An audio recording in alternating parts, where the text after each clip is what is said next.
Magaganap na ang matinding sagupaan ng mga alumni mula sa St. Stephen High School at Grace Christian College para sa kampyonato sa PhilChi Athletic Association over 45.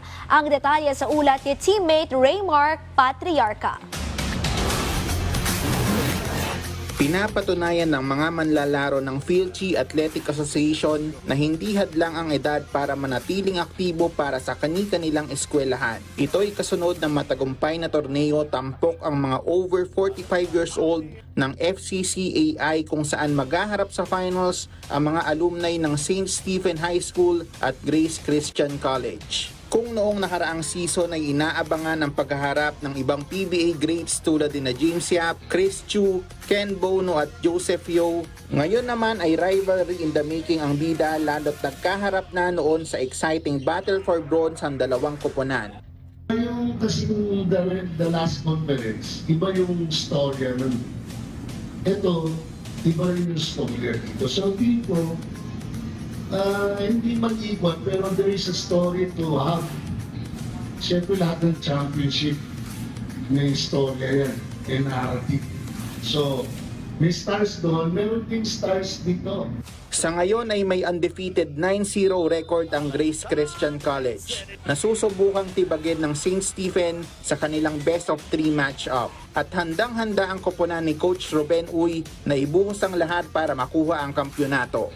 We're gonna play hard and show everyone at this age, at 45 above, that we can still jump, we can still run, and we can still play this game. Some of our players are already over 50s, and I think some meron din sa Grace na over 50s na rin, and they can still play well at this stage. Samantala, determinado rin ang bawat manlalaro ng dalawang teams lalo't hindi lang kampyonato ang kanilang pinaglalabanan, kundi pati na rin ang school pride at ang pagkakataon na maipagmalaki ito sa kanilang mga pamilya. Ngayon ko lang na-feel yung school pride na sinasabi. Kasi nga late na ako nakapasok. But iba yung feeling na natatalo sa laro-laro lang na liga compare sa nire-represent mo yung school mo. It's hard to explain, but once you're there, saka mo malalaman. Sa kids ko pa lang, before wala silang interest sa any sports. And hindi ko sila mapigit-pigit to be in sports. And nung nag-start yung live streaming, nood na kayo live stream. Nood na kayo, nandiyan si Daddy. And then eventually, nagkaroon na sila ng interest in watching. And next is, nagka-interest na sila in watching it live na. And ngayon, sobrang they're really into it na nag-join na rin sila ng nila.